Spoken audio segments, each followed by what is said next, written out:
You had last year, you had the Deion Sanders effect. He comes over, big time hire for Colorado, brings all his transfers over, his sons, flashy skill players, Travis Hunter.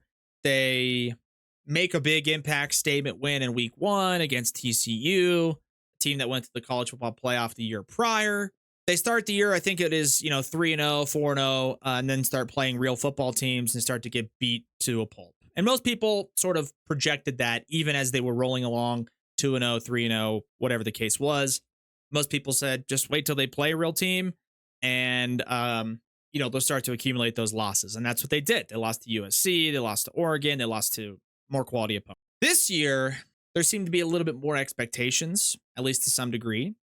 You've got, stuff like the NCAA college football video game coming, and Colorado is ranked amongst some of the best teams in the country. A lot of people took exception to that. Then you've got how Colorado has sort of started to display themselves in the early parts of this season. They start the year 1-0, became very obvious and apparent through that first game. And based on what happened last year, Deion made it a priority to talk about, listen, we need better presence on the offensive line. We need better presence at the line of scrimmage, period. We need better skill players besides Travis Hunter in our defensive secondary. We have to establish the run a little bit more to help out Shedeur at quarterback. All these things are true, obvious, clear as day. Everybody with a brain that knows anything about football could see that right in front of their very eyes as they watch CU play. This year, saw those struggles a little bit there in the first game that CU played. Not to mention, as the season started to develop and, we went through, I guess, whatever you can call it in college football, but basically their version of training camp, practice, fall practice, guys start to show up. The offensive line still looks like it might be an area of concern for the CU Buffs.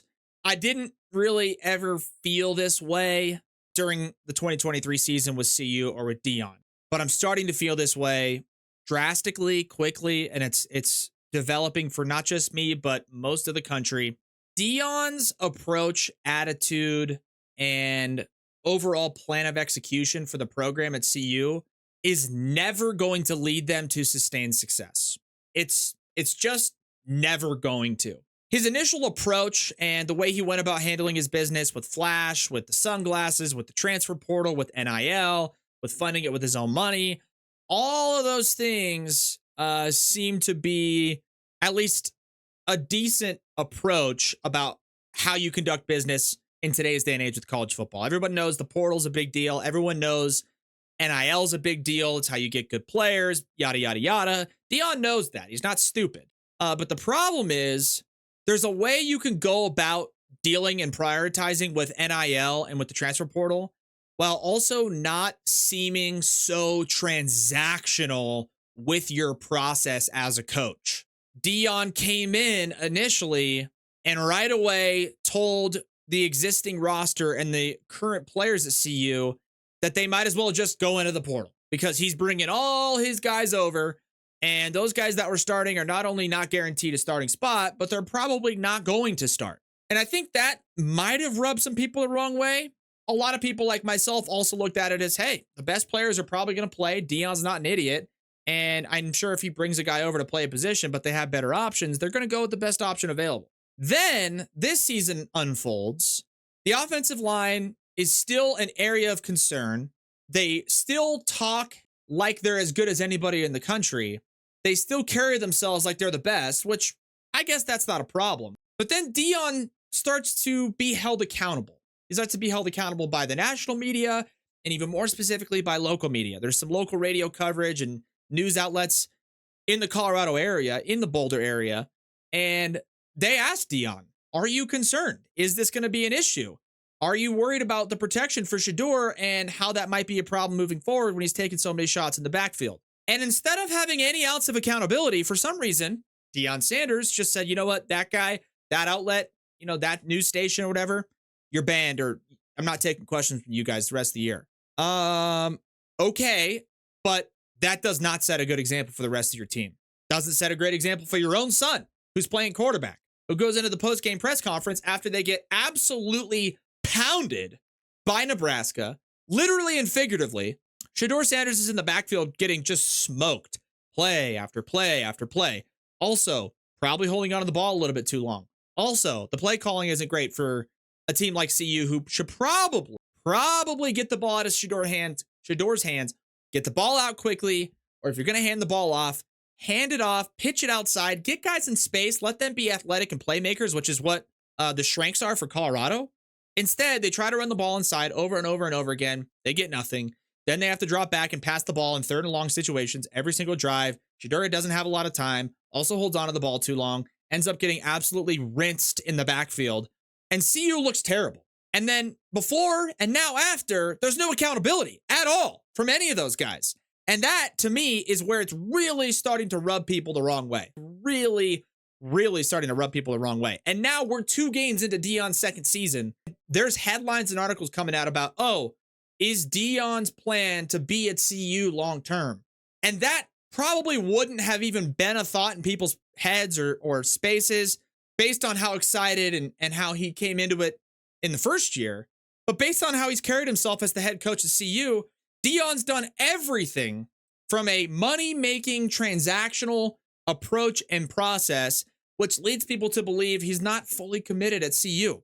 Not to mention his lack of accountability has also led people to believe he might just flee and jump ship and bring his Louis bags with him when things start to get a little bit difficult or he starts to get held accountable, period.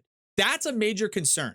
And as my last point about CU, don't think NFL scouts aren't looking at how Shedeur Sanders is carrying himself, how his dad is enabling Shedeur to carry himself, how that's going to translate to going into the NFL. Most people would agree. Most people understand, know anything about football. Shedeur Sanders is obviously athletically talented and gifted at the quarterback position. He's probably a top 5 quarterback in the NFL, or in college football, rather, this season. Top 5 in college football. Most people would agree.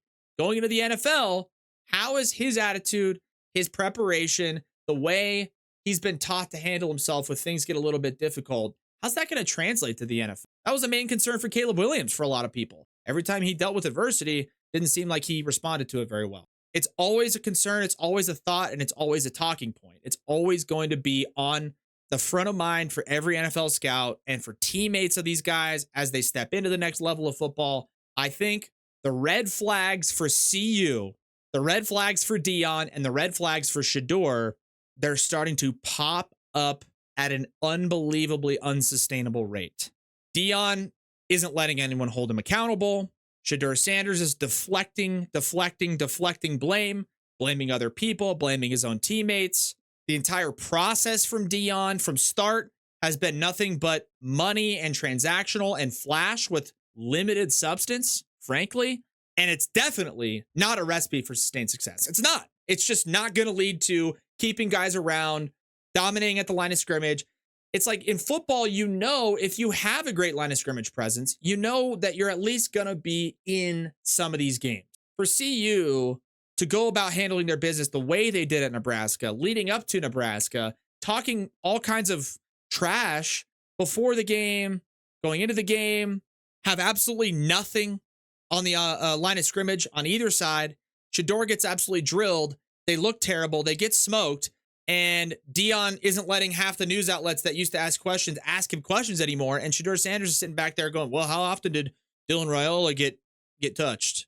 It's not a good look. Be accountable. Even if you feel that way, even if you know your offensive line isn't good, dog them.